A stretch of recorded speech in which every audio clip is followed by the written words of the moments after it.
In Jacob and his wife's first home, Jacob had his first significant experience with the unexplained. He and his wife had had lights that turned on or doors that opened or closed, but Jacob was always skeptical of it being paranormal in origin. This experience officially made a believer out of him, and it is his go-to ghost story when people ask, "What made you a believer in ghosts?" Jacob and his wife had nightstands beside their bed and often had a cup of water for each of them on either side just in case they got thirsty in the middle of the night. Jacob haphazardly awoke to the sound of water pouring around 3:30 a.m., which he later learned is the most active time for spirits. With his eyes barely open, Jacob could tell that there was water in the middle of the bed and that it was coming from above. A few seconds later, his eyes fully adjusted to being awake, Jacob watched as the last bit of water spilled from mid-air, as if defying the laws of gravity.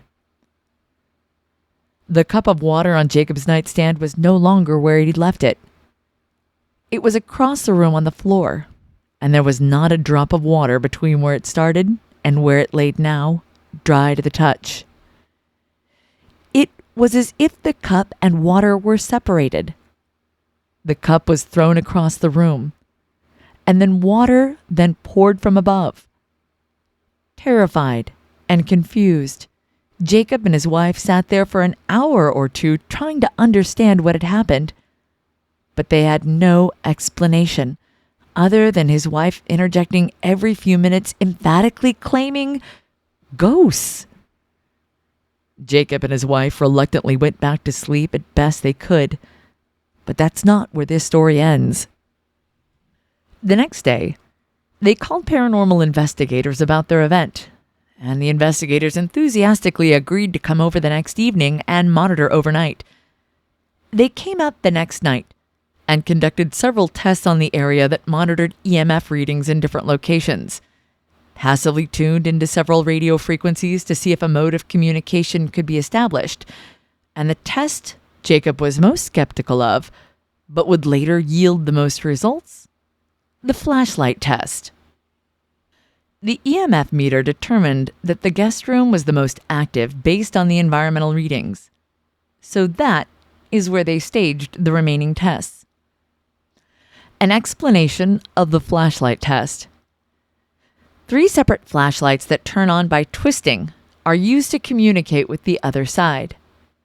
The flashlights are turned such that they are not on, but any slight disturbance would trigger the light. The 3 lights are placed on a stable surface and are not disturbed by anyone in the space. The spirit originally asked to determine which light represents yes, no, and maybe, and then more questions are asked. This is a brief description, but should convey the method appropriately.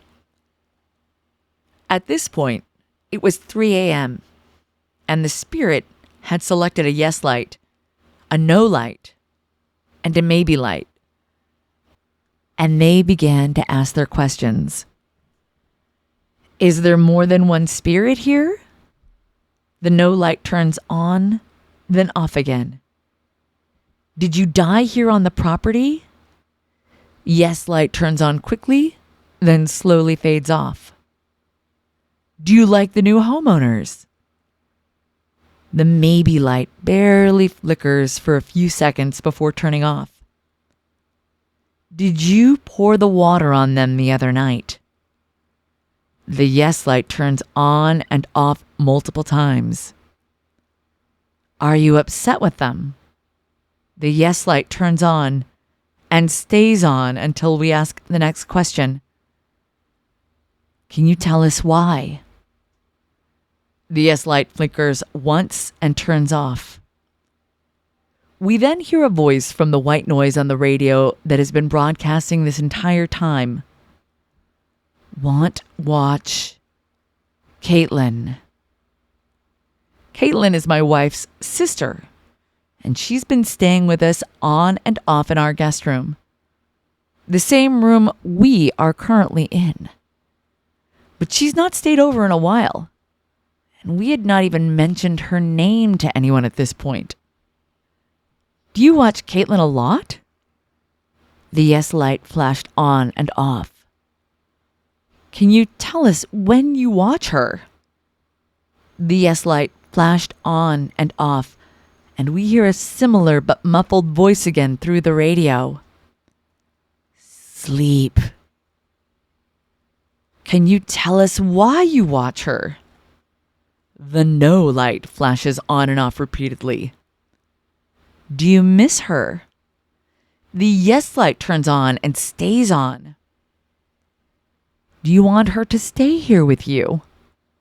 The yes light flashes again.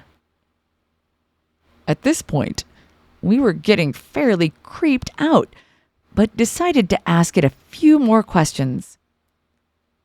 If Caitlin doesn't come back, are you going to be angry? The yes light starts flashing on and off. Are you going to hurt anyone? The no light turns on for a few seconds, then off again. Are you going to pour water again? The maybe light flashes on and off. At this point, we were justifiably creeped out and proceeded to end the ritual and say goodbye to our newly discovered friend. We told Caitlin about the ghost and she vowed never to stay the night again, and she didn't. Who could blame her? We still had lights go on and off occasionally, but the ghost never poured water again. We always felt a cold presence as we walked past that room, and would often awake in the middle of the night and feel like we were being watched.